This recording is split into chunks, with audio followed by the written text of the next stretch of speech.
Hey Pyrrho, thanks for your response. Let's see here. You're saying that I'm not behaving in a non-dualist way, that I'm somehow trying to separate mind, which has access to these eternal forms, and matter, which is just the motion of atoms through space-time. And you're equating forms with abstractions, which, yes, forms are abstract, but I wouldn't equate them with abstractions, because when you say that a form, the form of beauty is just a generalization about, what it is that we like about various particular things, I think that's incorrect, because when we appreciate the beauty of something, it's though we're remembering something that we already possessed, and that possession gave us the ability to recognize the beauty in the first place. And it's not derived from sort of a blending together or a merging of what it is that's similar about all the beautiful things, particular things that we happen to see.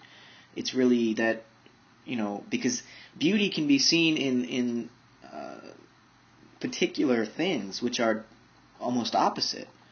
And so that whatever the beauty is, it's got to be derived from elsewhere than just our sensory perception of these individual particular things which we call beautiful.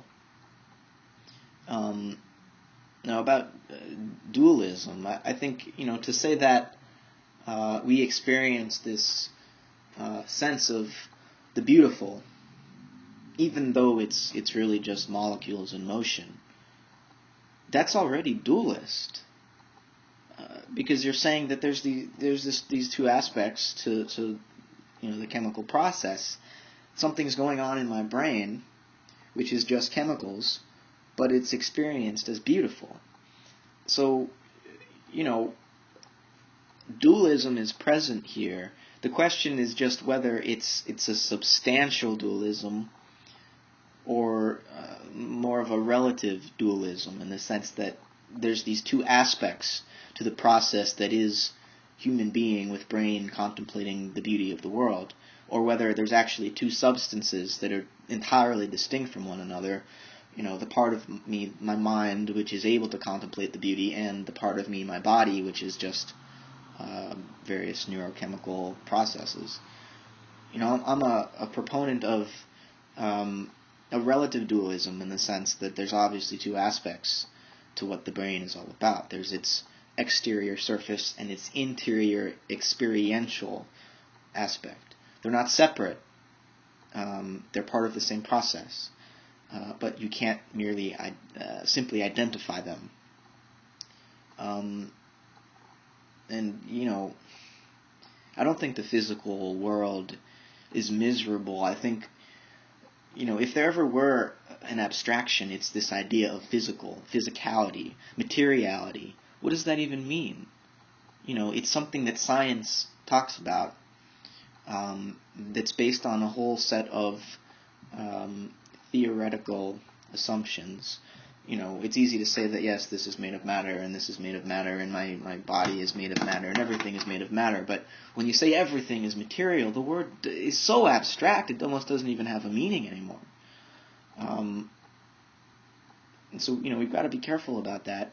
And in terms of the physical world being miserable, I think the physical actually, whatever, we refer to as this world, the visible world, let's say, the earthly world, it participates in whatever the eternal heavenly realm is all about. I don't think there is a dualism. Forms, though they may be eternal, are participating in our temporal world.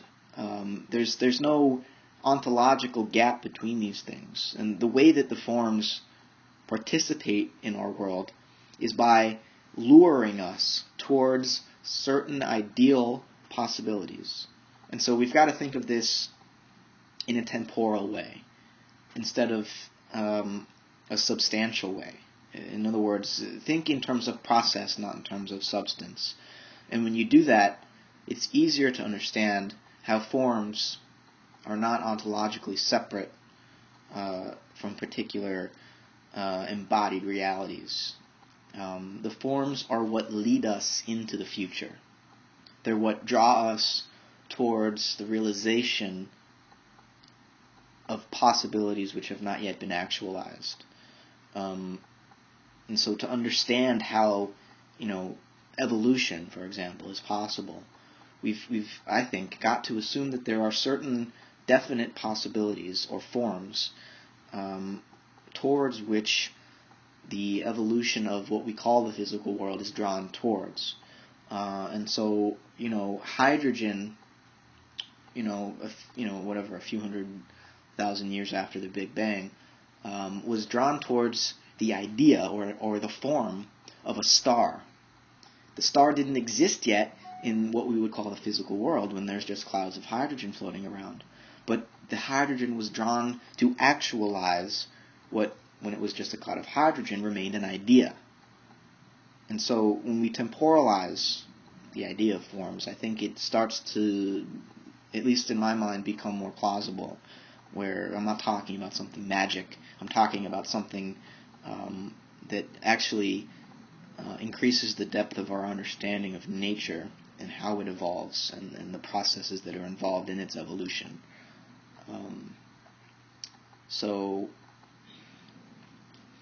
I'll stop there. Hopefully, you can follow what I'm trying to get at here. It's relatively dualistic, what I'm trying to say, but not ontologically dualistic. I'm not talking about two separate substances, one that is eternal and one that is temporal, one that is immaterial and one that is material. The very idea of matter separate from something immaterial is an abstraction, as I said.